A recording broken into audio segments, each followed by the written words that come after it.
Welcome, everyone, to another episode of the L2R2 PlayStation Podcast. My name is Fonzie. I'm joined by my co-host, indie game dev, UK bruv from another mum, Callum Monroe. Callum, how are you? I'm very good. Excited for today's news and to talk about Dreams as well. But yeah, Yes. good. Yeah, for me, that's the only game I really played this weekend was Mm. Dreams and dabbling into that. And I think, we should just get head on, and I want to hear your interpretations. You jumped in. Was it like a day or two after it dropped, or was it that same day? I think it was. I think it was the day after it came out, or maybe the night of. Yeah.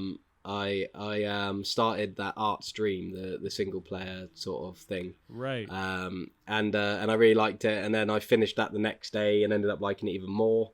I dabbled very slight. I played art stream and probably put maybe half an hour into one of the masterclass tutorial things on the creative side.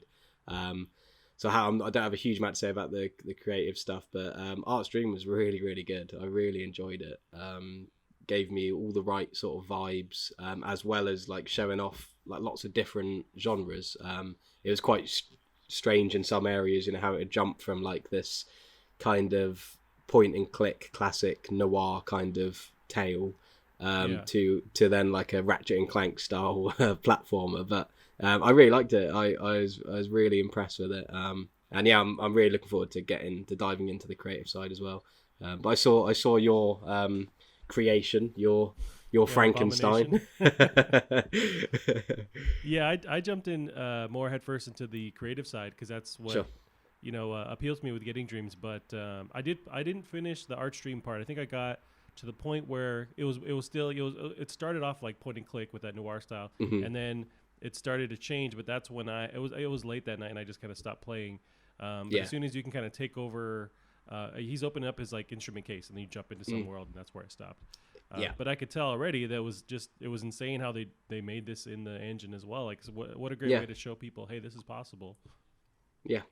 Yeah, it was really impressive. I think I probably got not much further than that the first night I played it, and I was sort of a bit hot and cold on it because I didn't Mm. really understand it. I didn't really understand what I understood that it was trying to show off all the different things it could do, but I found it quite weird the way you sort of jumped in and out of these different kind of styles. But when you Yeah. get to the end, the last sort of stretch of the game really wraps it up, and it really changed my view on it. And I don't know if you noticed all I wouldn't say nods to Little Big Planet, but the little bubbles, they even make like the same sound effects and things, and you collect them. Oh, okay. The I little feel like there's prize a bubbles. Sackboy-esque character that I've Yeah, seen in the corner, like of all the stuff. But yeah. yeah. Yeah, no, yeah, I definitely felt some Little Big Planet vibes, which was pretty cool. But yeah, I really like it. I really liked Art Stream. I'm excited to get into the creative stuff. But yeah, so how are you finding the creative side?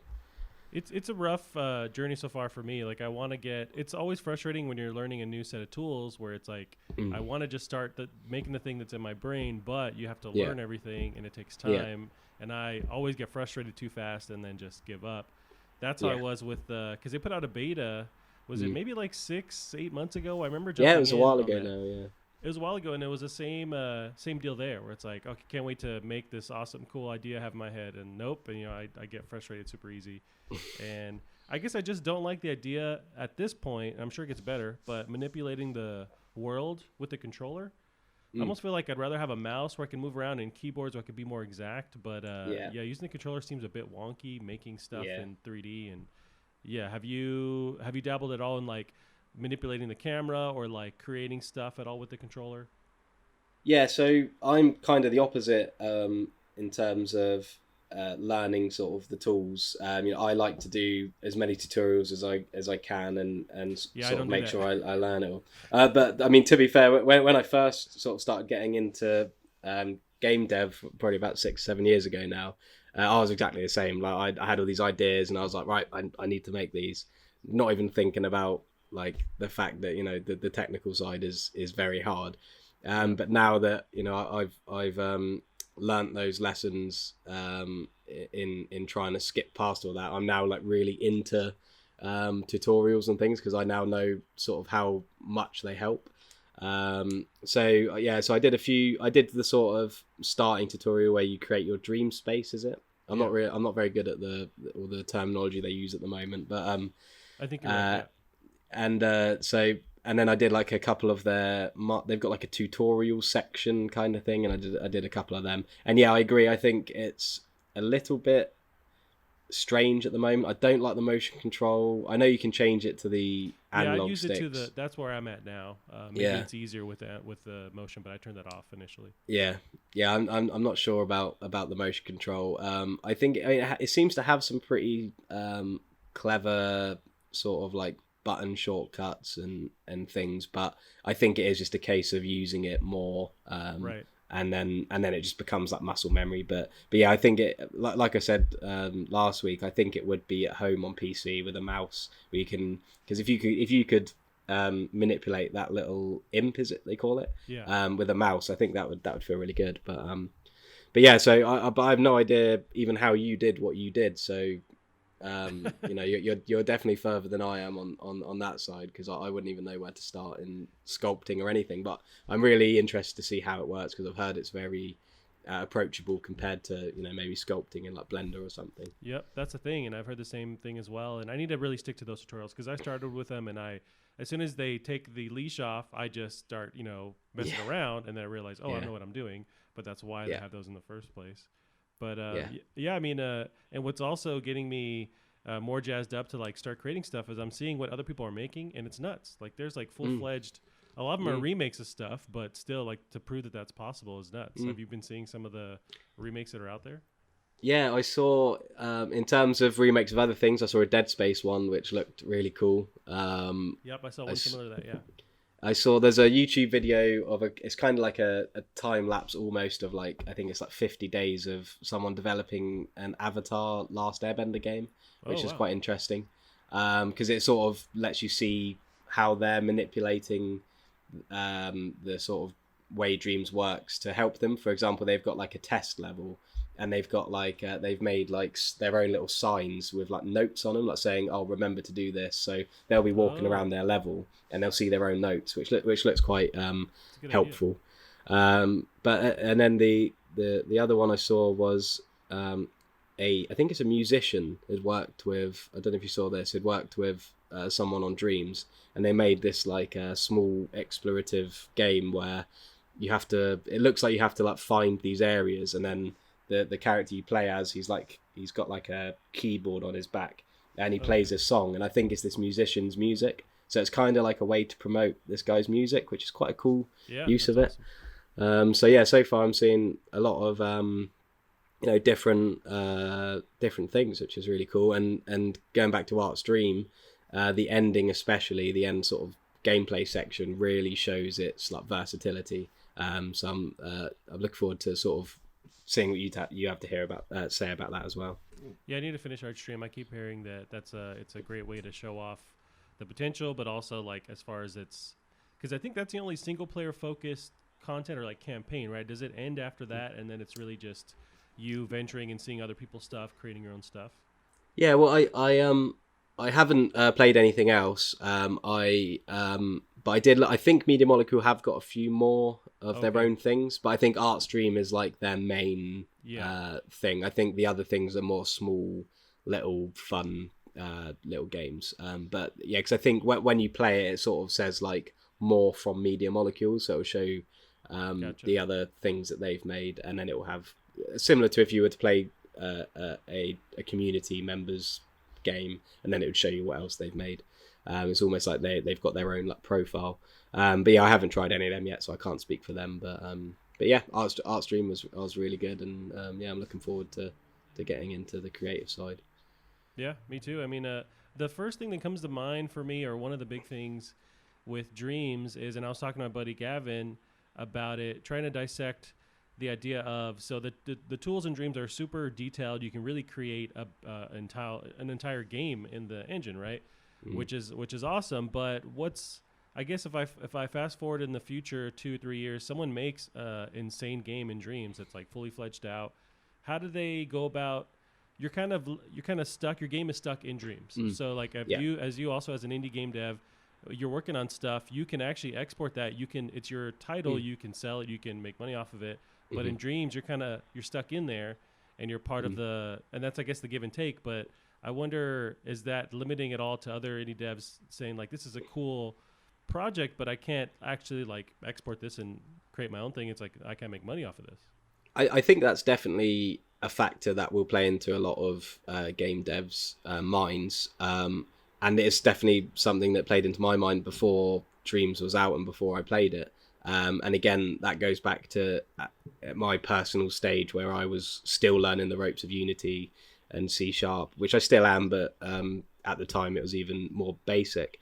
But I think now I feel like Dreams is a good place for me because I can't always, flex my design, my narrative design, my like puzzle design, all these sort of game design skills that I want to try and flesh out and work on. It's sometimes hard to do that when you're working on something like Unity, when you're trying to learn the technical side, because you're restricted to what what you can make, and yeah, you got to try and keep it simple with something like Unity at first, because you need to go through all the different processes.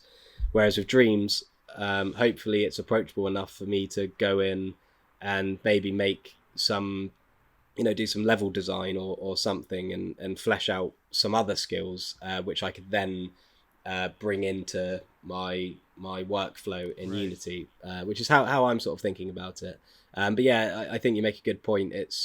It doesn't seem like a good thing for people who want to try and make a career out of game development. It looks more like something for hobbyists who just like making things and sharing it with the community.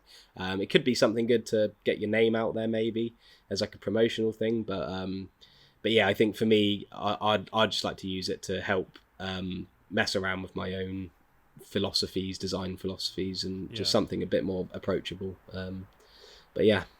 Yeah, I guess I wouldn't be so stuck on the idea of trying to break down like how that's possible if the tools weren't so detailed and so in depth, where you could basically create a game with Little Big Planet. There was creation tools in that where it was a bit more on the maybe heavier on the hobbyist side, where this is for fun. You have a community, you're sharing stuff. But this one, they're really promoting it as its own game engine basically. So it's kind of a bummer that you can have people invest so much time, and you could say this could be a jumping off point. You could say, hey, I've made this in Dreams.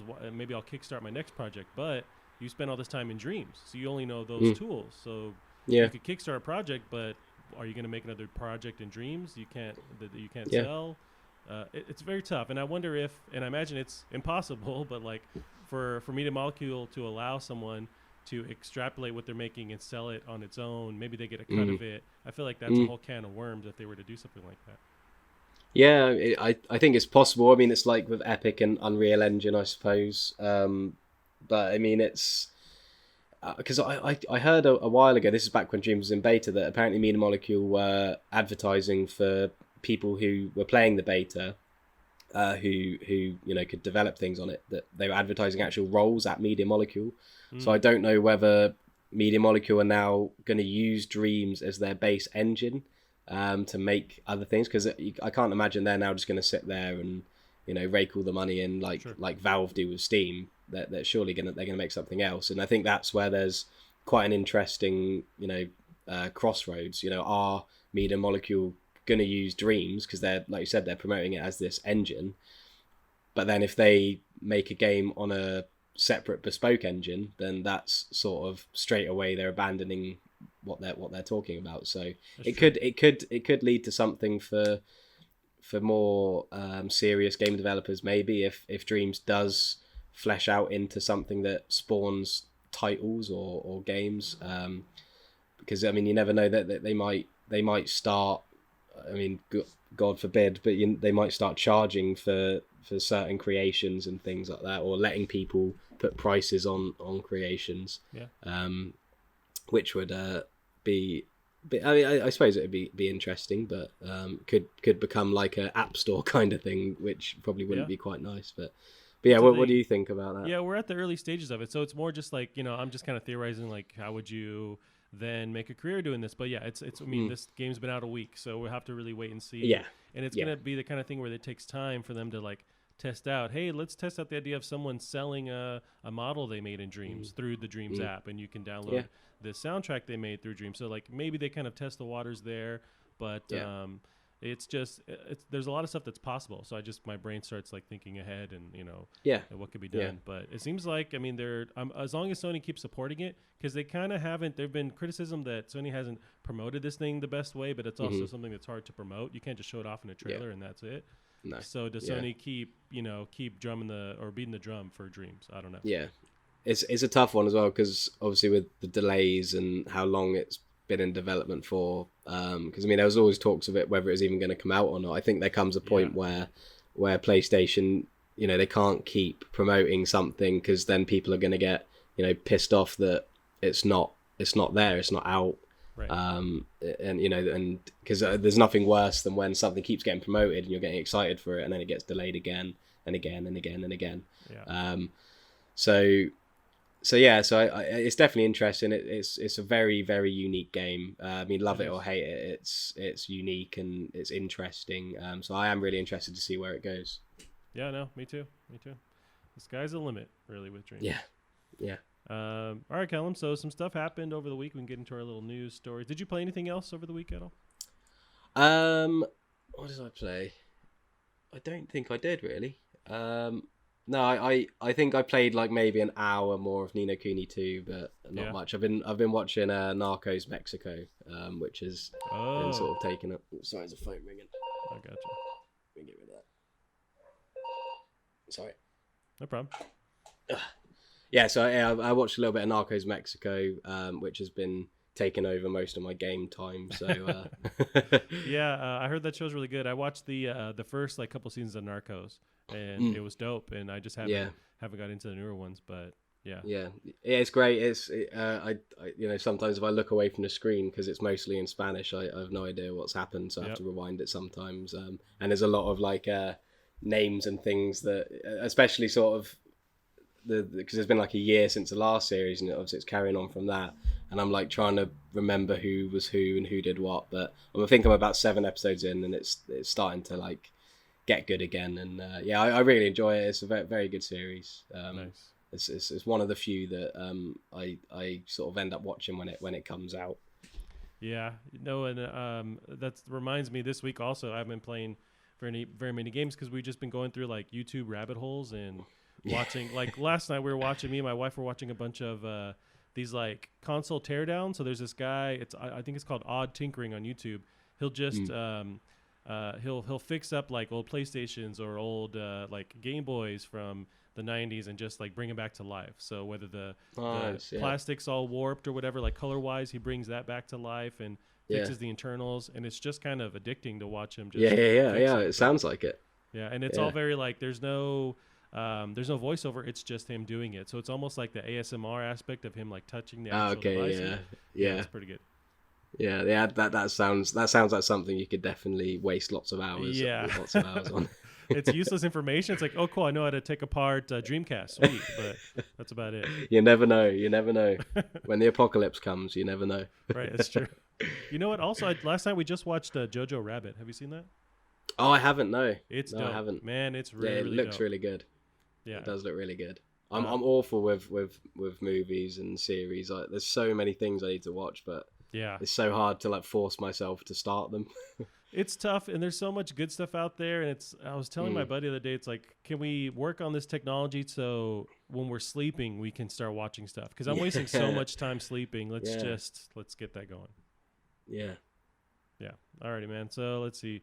Some stuff happened. We have this newer one happened, or this first news article happened just the other day, just yesterday, I want to say. It's we talked last week about PlayStation going to PAX East and showing off a couple of games, and most notably Last of Us 2. They apparently are deciding to not go, and it's because of the coronavirus. So I pulled up the article from VG247. And let's see, we have Stephanie Nunnally writes, Sony will not attend PAX East due to increasing concerns over coronavirus. And we'll just touch over this article real quick. Sony has announced it will not be attending PAX East 2020 next week after all, due to increasing concerns over the coronavirus. The company made the announcement it was skipping PAX East 2020 on the USPS blog. The statement in full goes down as follows. Today, Sony Interactive Entertainment made the decision to cancel its participation at PAX East in Boston this year due to increasing concerns related to COVID-19, also known as the coronavirus. That makes it sound cool, doesn't it? Yeah, it makes it scarier, I guess, if you do the actual technical code. But yeah, to jump out of it, so some of the games they were going to show, and the big one people were freaking out over was The Last of Us Part 2, Iron Man VR. They're going to show up some more other games on the show floor as well. But yeah, how do you feel about this? It seems fair for them to, there's safety concerns and health concerns. They just want to make sure that there's no risk, in showing off the stuff there. Yeah, I think it's, I mean, as soon as, you have people going over to China and coming back, and because in the UK we've had, I know in America you've had a few cases as well, but in the UK there was a bit of a storm because some guy had come over and he ended up like infecting like 11 other people, and his name was like revealed to the news and everything like that. And it was just, I think it's probably partly a PR move as well, because they don't want their sort of company tarnished with the brush of infecting people or just in that sort of subject matter, I suppose. But I think I think a lot of the people who were infected in Britain are all cleared of it now. I mean, it's pretty much like a flu, really, isn't it? Yeah, I think it's the same kind of thing in the States as well. And I was going to ask you, is like, what's the overall feeling? Because I think here there was that initial scare, and it's kind of died down as far as like the seriousness of how we feel about it. But I understand it's a real situation. It's just like here, I haven't heard of anything crazy happening. No, I mean, well, in the UK, we have so many flus and colds and things because of the weather, and it's just I mean, obviously it's made news because it's a new virus. They don't know anything about it, but it seems like it's just treated the same as a flu, really. So, and which obviously the flu kills 550,000 people a year or something like that. So it's but it seems to be the same as that. I think people just get scared, don't they, when they see that there's deaths? They don't look into it and see that it's mostly in elderly people or vulnerable people or people who are already ill. But yeah, I mean, it's for goodness sake. Hang on. You got your Narcos empire going. Yeah, I know. Yeah. I've watched 7 episodes of it, and I'm deep in now. But yeah, so it seems to have all blown over now in the UK. But yeah, it's definitely worth treating it seriously, especially if you're a business. Yeah, for sure. I just wonder also, like, of course these diseases are serious, but there's that aspect of the media attaching to it and kind of running with it. They like a story, and anytime they can kind of also blow stuff out of proportion. I mean, that's their whole thing. So it's those things tied together. Yeah, and I think it is just like, for going back to the flu again. I mean, everyone's had the flu at least probably 2 or 3 times in their life, right? And it's not nice, but that kills probably just as many, if not more, people a year. And it's a similar kind of virus to the coronavirus anyway. But yeah, it is newsworthy, the virus itself, but it's just how people react, isn't it? It's just. Yeah. It makes things 10 times worse. I mean, if you can probably, every single year we get something like this, like swine flu, bird flu. Do you remember wasn't Ebola going to kill us all a couple of years yeah, ago? Ebola, yeah. Come on. Yeah. And I think Ebola was far worse than the coronavirus. Yeah. So I think we'll be okay. But this looks to me like it's mostly a PR move more than anything. Also, these conventions, and then you mentioned going to GDC. I feel like just this kind of style of event is such a hotbed for spreading stuff. If you're going to spread it, it's like you get people in basically a big petri dish, and they're just sharing everything, sharing controllers and touching everything. Yeah. For sure.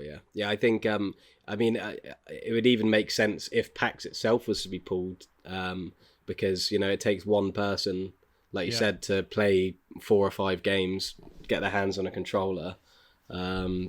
And that's it. And that's, potentially thousands and thousands of people, if not tens of thousands of people that could be infected. So it makes sense, definitely. But I just hope it's not going to like reignite the outrage.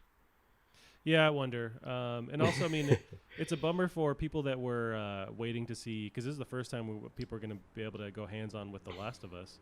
And although there was, once we kind of talked about that, there's more news revealed. Not more news, but like everyone, outlets online started to break it down where it's not like PlayStation was going to take, 50 PlayStations with the Last of Us demo on it. They were going to have a few, and it was only going to be a limited amount of people that were going to be able to play in the first place. It's an hour demo, and they're not kicking you out. So that's an hour each person. So it's like half or 90% of the people attending PAX were not going to be able to play it in the first place. No. So I think there's some expectations that were there.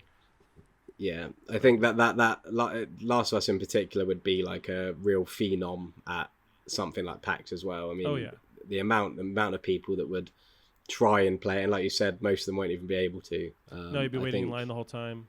Yeah, so it's probably not a bad thing, to be honest. I think people will probably have a more robust show without it there, to be honest. And it's not long till it comes, and with a game like that, I don't particularly want to play it anyway. I don't want to know anything else about it until I get my hands on it.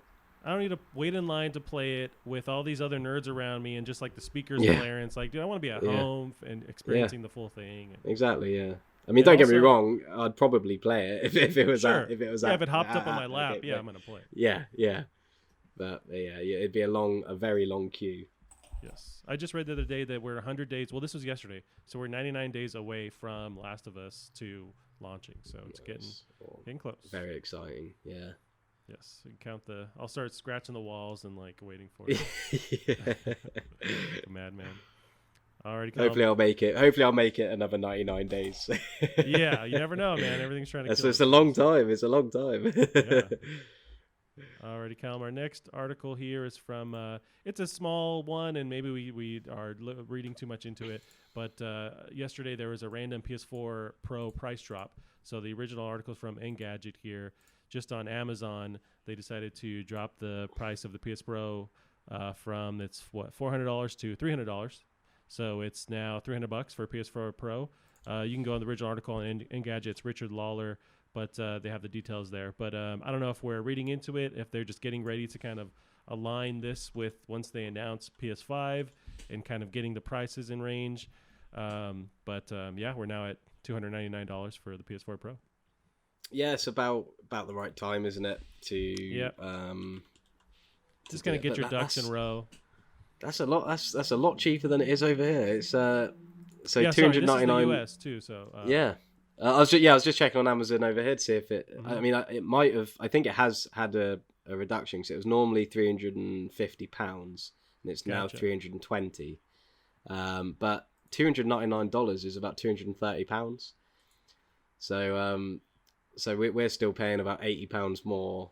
Oh, really? Than you guys. So you think it would be universal then? If it was them like across the board dropping the price, then it would be across all countries then. So maybe this is some kind of promotional thing. Yeah, maybe. Yeah, I mean, it might just be that. I mean, sometimes they just don't update it for. I mean, it could be to do as well because I know that PlayStation has sold extremely well in the UK. Yeah. And I think Xbox sells quite well over in the States. So I think maybe it's something to try and get the PlayStation closer to some sort of target or something. I'm not sure, but how about? But no, that's cool. That's a good price. What if, since it's cheaper for us in the States, what if I buy a bunch and I ship them to you, and then you mark them up? We start our Narcos empire that way. Yeah, that's not bad. Yeah. I'm sure we're not going to lose any money in the shipping involved. No. Well, really, if I buy them on Amazon and just enter your address, bam. I don't know how that works. I'm sure that doesn't work at all because there's idiots trying to do the well, as long as I don't have to pay an extra £80, which I doubt I would, I'm sure shipping would probably be like, I don't know, £10-15 at most. Yeah, we'll get like the worst kind of shipping, like the cheapest one. Yeah, it takes like until we can afford to buy our own planes and smuggle them that way. yeah, we might be onto something, Callum. Alrighty, Callum. So we talked about Dreams. Our next thing here is this interesting PS4 or PSVR rather patent that was just leaked or revealed. But the original article is from Games Radar. This is, let me get the actual author here. So Alex Avard writes, PS5 VR controller patent suggests Sony is developing next-gen finger tracking tech. So I don't know if you're seeing this first patent image, but it looks like some kind of bar thing you hold on to, and it's tracking your fingers somewhat. Let me get just some of the details from the article here. Originally unearthed by 91 Mobiles, the patent was filed by Sony under the World Intellectual Property Organization in 2018. The controller device describes an input system for a home-use game machine that detects movement of a user's hand alongside a plurality of sensor units that detect the fingers of the user. This doesn't sound too dissimilar from the kind of virtual reality accessories used by PSVR headsets like the Valve Index, in which users have more accurate control of each finger operated in the game space via a number of pressure-sensitive triggers. Like all Sony patents, however, this document should not be taken as guaranteed proof that PlayStation is working on such a device for PS5, or even at all. It may well have scrapped the project altogether. So this one's interesting. It looks like they lose in this potential patent. They lose the light bar, or that not the light bar, but those like the balls at those the end, the light balls. Yeah. No, this is dope. If they go this direction.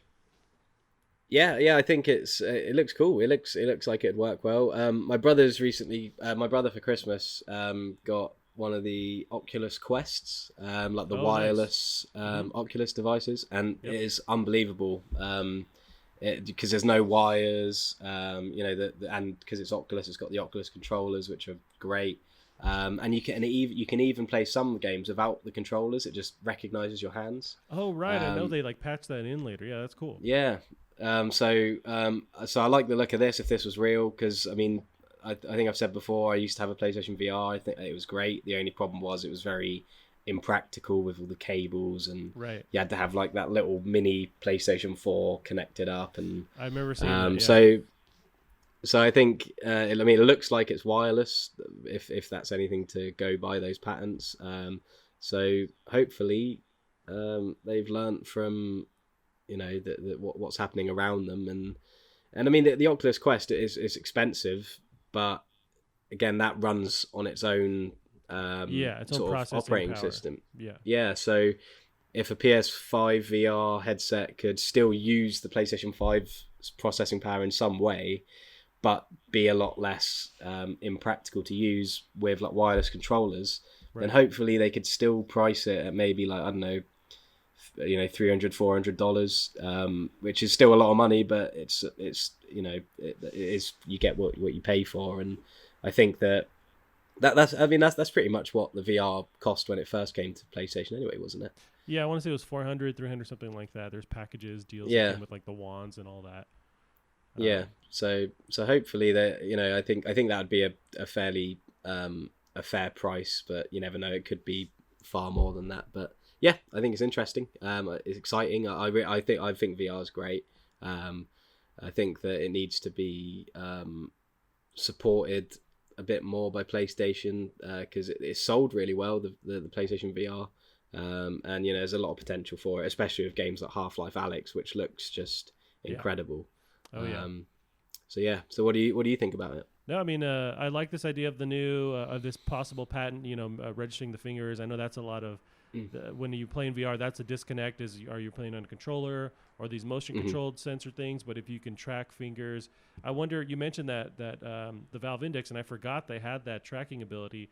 Would maybe this is an older patent where Sony realizes, hey, we can just software wise, we can just tell the headset to track your fingers. We don't even need to worry about a controller. I don't know if they go that route, but maybe that's a way to make it possibly cheaper. But no, I mean, I'm on board. I haven't played the PSVR. I played a little bit of the Valve Index, and that's like that super high-end one. I had a family member who bought that recently, and it's nuts. And so the more accessible you can make VR, the better. We're starting to get now these like really great experiences with, say, we have Alex coming out, but there's a lot of PlayStation games that are actually pretty dope. There's Firewall, that's another big PSVR game.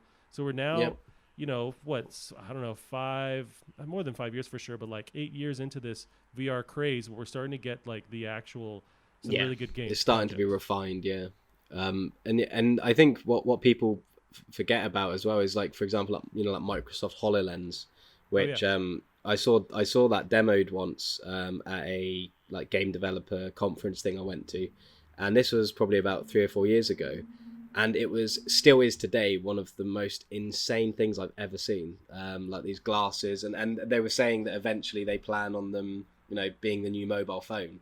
because they literally just look like glasses, and you have like a PC on it. It's all hand gestures. It's all like and it's just, so I think the technology to recognize hands and gestures is definitely there, because I mean Microsoft have been paving the way with HoloLens for ages now, so you'd imagine that it's been even more refined than that, but I don't know whether it's a Microsoft specific technology that they use for HoloLens or anything, but it also makes me wonder whether Microsoft will do anything with VR as well, because they've clearly spent a lot of money into mixed reality. I know Phil Spencer was in the news. This was a couple weeks ago, saying that he has no interest with Xbox on the Xbox side of like implementing or really like putting their own tech out there. But that's not that's not to stop them from saying, hey, we support it. It plugs in and it works. Like I feel like that'd be their easy way in, where it's up to the devs to make it work, and they have the power of the machine. You just have to have your own device in it, and it works with it. Yeah, but that's the thing. Microsoft have always made amazing software, and so I think, and I mean, I know HoloLens has gone a bit quiet recently, but I mean, even seeing it those few years ago, it's still one of the best things I've seen. So there's clearly something there, and there's no doubt that in however many years' time, it will probably start to replace mobile phones. But I mean, so it's it's exciting, but it is a patent, so hopefully it will come to fruition, and hopefully the other one with the speaking to your console won't. Oh right, where it's like, please download the next DLC for whatever $500. Yeah, please complete the level for me. Yeah, yeah.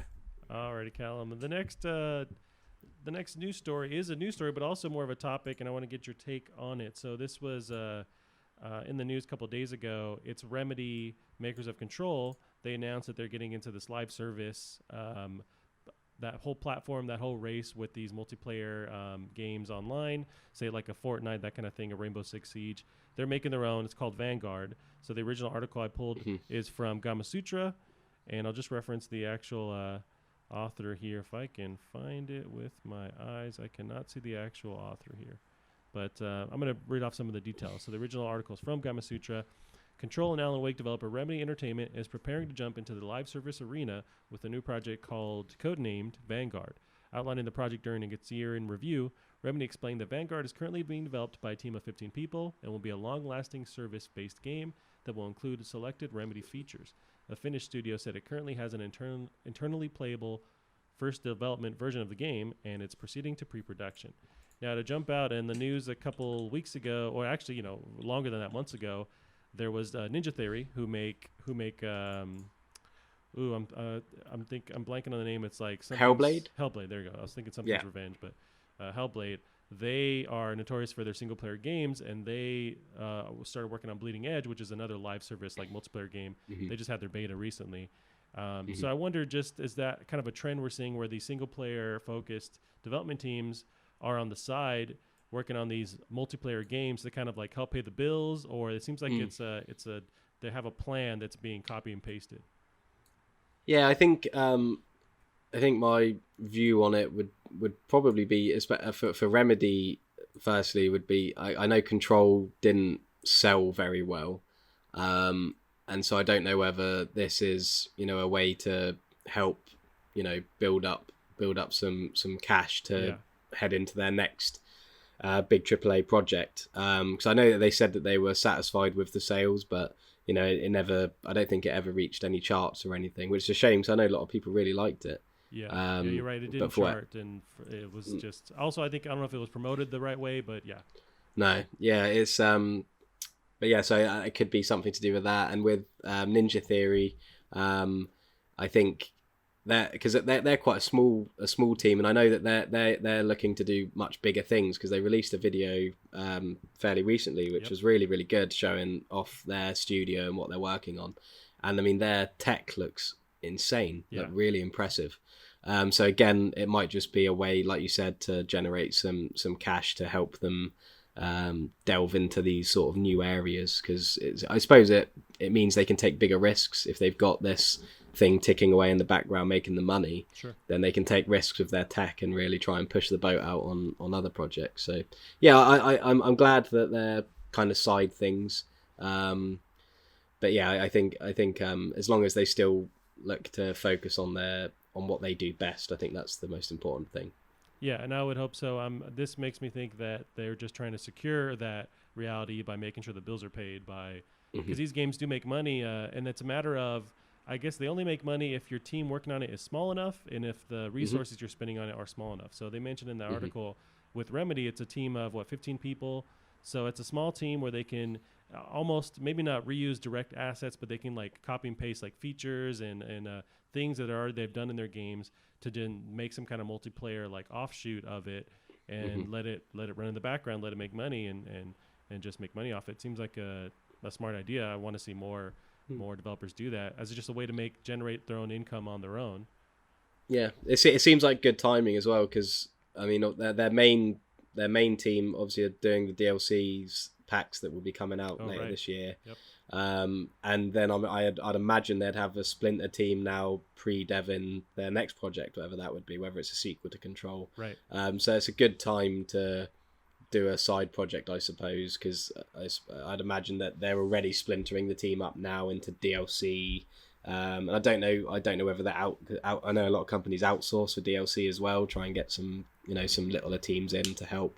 So yeah, it makes sense, and I think it definitely is promising to see it's a side project because Yeah. I mean if you just look at BioWare made some of the best RPGs like Dragon Age, KOTOR, Mass Effect, and then they turned their main project to try and make a live service like Destiny, and Right. obviously we all know how that went. Right. So yeah, so I think making it a side project makes it fairly risk free, and will probably give them some decent cash because even an unsuccessful live service game makes a lot of money. So Yeah, you trick kids into buying stuff, and there you exactly, go. yeah, yeah, It's it's more complicated than that, but yeah, just that's a funny way to put yeah, it. But yeah, no, you're yeah. right because I think of even Naughty Dog with The Last of Us. They always kind of not shoehorned, but like they implemented multiplayer, which I was never that never brought me in. But I know it was successful. But it seems Mm, like you don't have to take that route anymore. You can make your fully fledged single player game and not compromise,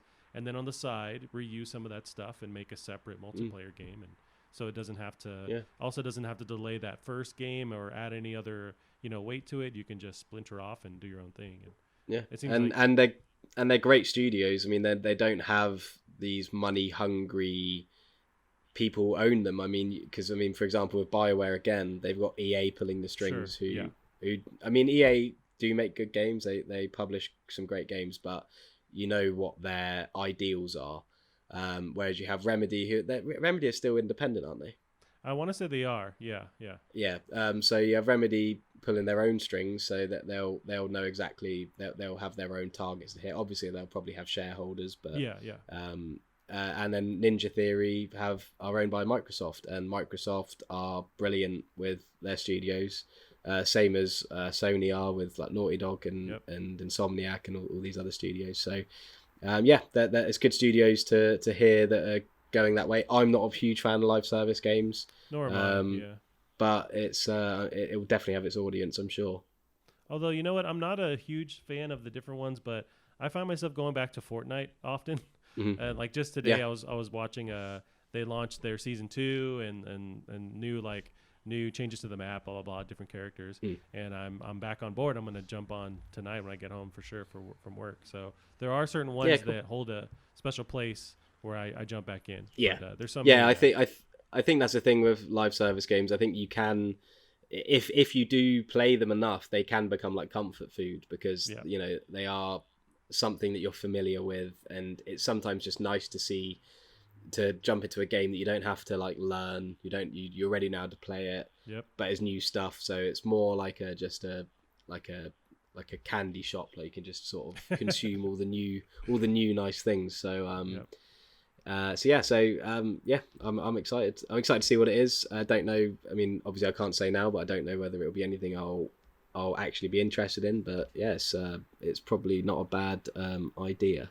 You know what? That's interesting. Just on the Remedy side, with the games they've made, like say, Control for sure, but also Quantum Break, where they had that slow down mechanic, the Hmm. destructibility, the cool combat and shooting. that could lend itself really well to an awesome like online shooter. I Mm. wonder how they're going to actually take that. But I would love the mechanics of Control, and just being able to play that in some kind of multiplayer realm would actually pretty dope. But I'm not sure if they're going Yeah. to go that route. Yeah. I think I never played Control, but looking at Oh, you got to play gameplay, it. it looks really cool. That was probably my game of last year for sure. Oh really? Yeah. Yeah, it's definitely on the list somewhere to give it a go. But I don't have a PS4 Pro, and I've heard it can be a little bit It's jolty. taxing. Yeah. Yeah. It's It's on PC, isn't it? it is on PC. Yeah. I may have a look on PC then, Yeah. because it's something I'm interested in. It looks really interesting. But I've just got so many games I need to get through. Sure. And it's slowly but surely getting towards April now. And that's when I can't go. I'll probably never be able to play the games in my backlog again. So I need to hurry up. Yeah. Yeah. Don't we have Resident Evil coming out? Is it April or March? Yeah. Resident Evil in April. Final Fantasy 7 in April. Did you see the opening movie that was just released for Final Fantasy 7? I think my buddy Gavin did, or we talked about it, but Yeah. I'm so far removed from Final Fantasy VII. I don't know what's going on already. But we watched the trailer, Yeah. and I think they were showing just like new things that they brought over from that original game, and like there's like that cross-dressing scene, and it was pretty cool. People would like. Oh yeah, the latest trailer. Yeah. They released the other day like the opening cutscene for it. Oh, okay. Like just the whole cutscene, and God, the attention to detail is incredible. Nice. And because I'm a huge Final Fantasy fan, not actually the biggest Final Fantasy 7 fan, but sort of I'm in like that in the Final Fantasy community a little bit, and so many people are complaining because the remake's going to end up being like a saga, so there's going to be like Final Fantasy 7 and then Final Fantasy 7 2, because they want to flesh it out more, because with today's like graphics there and sort of systems, they can create a far bigger game. Yeah. I mean, I know they've already created new characters just for the remake, like new villains, and they've really fleshed out the city and everything. And so many people are complaining about it, saying, "Oh, it's just a money grab." But if you look at the detail they've put in, you can completely see why they have to do that, because they can't put that much detail into a game that covers the entire thing, because they'd have to wait another like 30 years for it to come out. Right. But yeah, definitely it's worth a watch, just because it's very impressive, the tech they've got there. Gotcha. And that's out in April, so that's going to be a big one. Yeah, no, I can't wait to see what people think about it, because this is the first part we're getting, right? This is the FF7 remake part 1, I guess, and then we'll get the other ones. Yeah. I think I did see online too that they confirmed this one is 100 gigabytes too, as far as like the download or the disc rather. But so it's a beefy boy that's coming our way. Yeah, it's gonna be a big one. They've said that, because a lot of people are vocal about because they came out and said that this game is up to when you leave Midgar, which is like the big city, which is like the first couple of hours of the original game. Gotcha.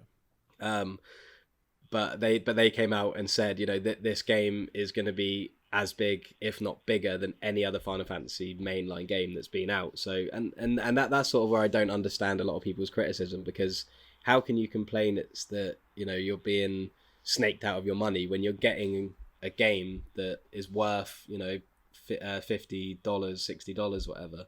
I just don't understand it. But yeah, I'm super excited for it. I'm sure it'll be a good one. Yeah, no, they're literally adding so much more content. They have to like extend the idea of the game and create new stuff. And I do remember that the original gameplay of the Final Fantasy, that style, that era, I never liked that turn-based kind of combat. But I know that they, in the trailers, are showing off they're adding this other way to play it, which is more actiony, I guess, more up to date with like the newer ones. So they're already adding these different levels of gameplay along with fully fleshing out the world. So yeah, they're like fully expanding this thing.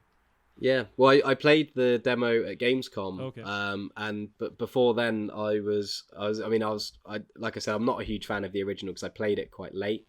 And it's so early 3D tech that it's just awful. It's horrible to look at. It's not very deep, the systems and everything. Yeah. But yeah, I played it at Gamescom, and it is just so well done. Like the battle system is so you know when you play something, you can just tell it's had so much thought put into it. Yeah.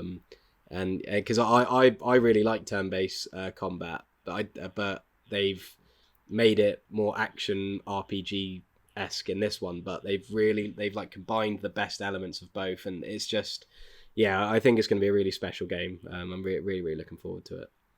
Nice. Yeah, I want to see how people interpret it, and Yeah. although it's one of those things where if it lights the internet on fire, they hate it. I have no dog in the race, so I just like back away and leave the room. But it could be the best game ever made, and people will still hate it. It's just when you've got a big franchise like that, it's just what happens.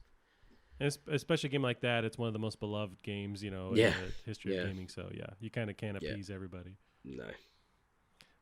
Callum, I was going to end with this just remembrance of what happened 7 years ago. So today was it's been 7 years today since the PS4 was officially announced. So it was actually announced on February 20th, 2013. That's when they had their New York event. They had the press come by and play it and actually show off the machine. And I just wanted to talk about that. We've talked about the idea of like this day in PlayStation. Well, this is a big one for sure. 7 years ago. What were you doing 7 years ago?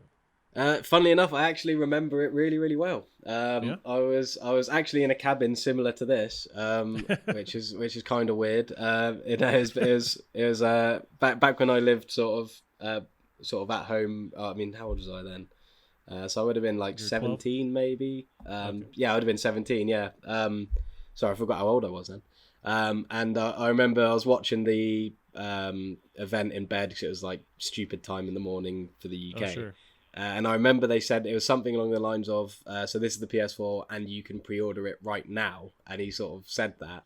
And as soon as he said that, I went onto Amazon and sure enough, you could pre-order it. And I just put my pre-order down straight away. Damn, that's awesome. Because at the time, I lived at home. I was working full time. So it was, I was fortunate enough to be able to do it at that time. Probably won't be the same story when the PlayStation 5's announced, but I remember it very, very well. What about you? Do you still have that? Well, do you still have that launch PlayStation? I do. I sold it to a friend, so it's still in the family. Gotcha. There you go. But you can visit it every once in a while. And, there's actually a bit of a funny story with it. I had a monitor which I also gave to another friend. I gave this one away because it had seen better days, and I had it for years. And I remember I'd get like these weird artifacting on my screen. So like whenever there was like black space, it would be like these red dots. And so I at first I was like, oh, my bloody PS4 HDMI's buggered or something. So I said to a friend, I'm looking to get a new PS4. My one has this problem that sometimes happens every now and then. Would you like to buy it? And I think I sold to him for like £40 or something. So like, because I thought it was broken, but it still worked and everything. And he was like, oh yeah, great. So I bought myself. Did you see the Days of Play, the blue slim one that was released? Oh sure, yeah. Yeah. So I got myself one of them. Nice. It was only like £250 or something. So I thought, I might as well. And then so he got my original PS4 and he was like, yeah, I haven't had any problems with it. I plugged in my new one and the problem was happening then, and it turns out it was a problem with my monitor. Of course. So I just completely wasted money and time, but but it's just one of those things that I just had to swallow it but yeah, so it's still around, still going strong, but yeah, what about you? I don't remember what I was doing 7 years ago. I feel like there's a lot of possibility in my life, and it hasn't came to fruition. But I don't know what I was doing. I do remember. I remember more clearly the E3 reveal where they I think they talked about the price then, or they not the price. They just like showed off more detail on the machine at that E3 one. And I know that one in particular was memorable for me because that's when Microsoft really just fucked up their how they kind of talked about the machine with talking about the it plays movies, or it's about plug it in to watch TV and Call of Duty, and then everyone was like very negative on the way they handled that, and PlayStation just took that ball and ran with it. But so I remember more of that E3 event and not the. I remember reading the day of, like as a press, especially IGN, as they got to see it, them talking about it. But yeah, no, I mean, I remember being really excited. At that point, that's when I moved over to the PS3. So I was already starting to transition to more PlayStation stuff coming off of that, because I was more of an Xbox 360 fan at that time. Yeah. But no, it was a big deal. Now you've said that, I think I might actually be remembering the E3 reveal as well, or the E3 event, because it was whichever time because you say that it was E3, they announced the price, which actually sounds about right. Well, I could be wrong, but I know that they revealed details there. Yeah, so I think, because I watch E3 every year, and like I said, it's always on at after o'clock in the morning. So that would make sense as to why I was up late watching it in bed. So I don't know what I was doing on February 20th now. Walking the street alone. Yeah, but do you remember? Did you pre-order your PS4? I did not. I've never really pre-ordered anything like that. In the past. I think I waited quite a while afterwards.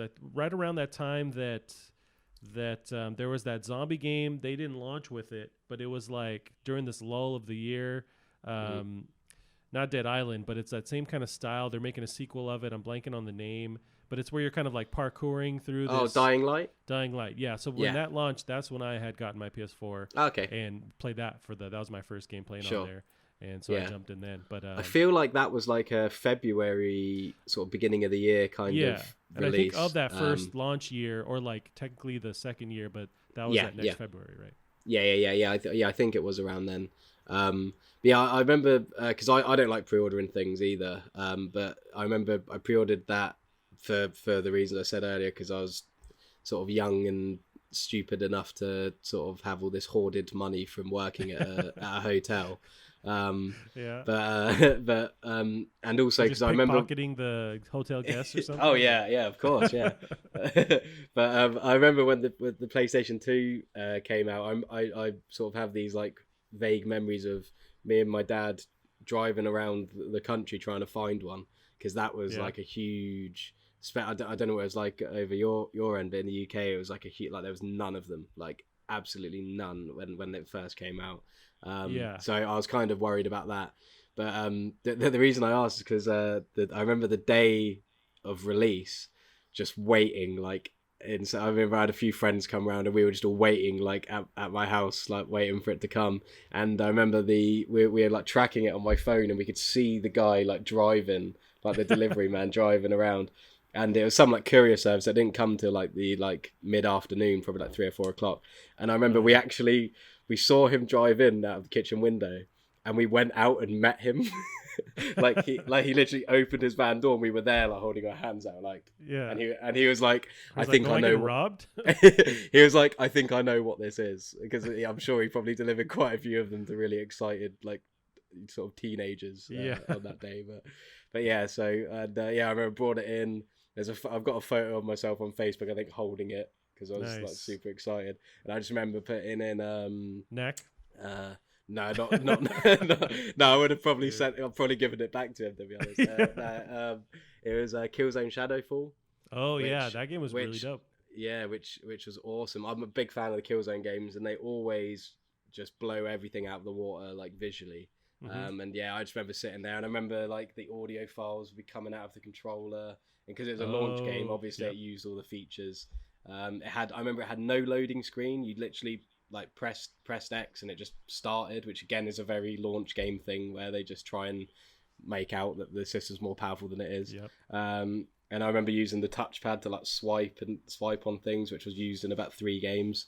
And I was just amazed by it. I absolutely loved it, and I have really good memories of both the day I got my PlayStation 4 and the day I got my PlayStation 3 as well, just because there's nothing better than having that new hardware and playing sort of these new next gen games. I imagine that the PS5 is probably not going to be quite as much of a jump, but I'm sure it's still going to blow us away. And then a couple of years later, we'll be like, oh, when's the PS6 coming out then? Yeah. And it's all digital at that point or something. Yeah. No, that reminds me that they're really kind of, we're getting close to this reveal, or not the reveal, but the actual launch rather of PS5, where when I think of next gen titles, there isn't anything on the horizon that's like, well, I got to buy a PS5 for this. It's more of like the potential of what will be there. But like we're not, and maybe they're going to spend the next months teasing, showing off, a new title that's going to really show off just what the PS5 can do. But I expect a lot of us just playing our existing games for a while on PS5, and then eventually the next juggernaut comes out. But I think I heard as well that the launch PS5 games are likely to also be on PlayStation 4, so the transition's going to be a lot more gradual than previous generations, because whereas when you had like kills, but because also if you think about the PlayStation 3, like spec wise, it had like 512 megabytes of RAM, really, like it was a huge jump. Whereas the jump to PS5 sounds like it's big again, but these games will still probably be able to run in a more scaled down way on the PlayStation 4. So if you look at games like God of War, Uncharted 4, which came out quite a while ago now, they look like, you can't imagine that the PlayStation 5 games themselves will look much better on a PlayStation 4. Right, they're already beautiful. They're already incredibly, visually just high performing games, and so exactly. And that they're exclusives as well. So, and what tends to happen is because they're made for one system, they run amazingly well. I had no hitches with God of War. The only thing with Uncharted 4 was on the main menu screen. Out of everything, it made my PlayStation nearly take off. But getting games like Horizon, which is an absolutely amazing game. And Spider-Man is obviously looks amazing, but it's a little bit lighter, I suppose. But so I think the transition is definitely going to be a lot more gradual. But I'm hoping for some decent launch games, and I'm hoping for some backwards compatibility as well. But you never want to sort of keep your hopes up with Sony, because they always find a way to screw something up. Yeah, I'm hoping they're really learning and just kind of riding this wave of not only the success, but like understanding what got them to the dance in the first place. Yeah, I'm not too worried. Even if the PS5 comes out and it's a massive like smack in the face to what everyone wanted, because I'm so invested in the like ecosystem now with trophies and my profile, that just no matter what, I want the PlayStation 5. And I've got a gaming PC, and I barely play games on it because if there's a game out, then I'll likely play it on my PlayStation, because I want to get the trophies on it. I want to be able to just sit in bed and play it, and and just use all the features that the PlayStation has. But exciting, and happy birthday to the reveal of the PS4. Yeah. Happy birthday to the reveal. Alrighty, Callum. Yeah, we'll end it there. That's all we got for this week. Callum, where can they find you online? So still Twitter. I still am too lazy to use anything else much, and that's at Bear Munro. But if you want to see some maybe questionable opinions and some work in progresses of my current projects, then that's the best place to find me. Nice. Awesome. And you can catch us on Plastic Heart Pod on Twitter as well. That is it for L2R2 this week. We'll see you next week. Bye-bye. See you later.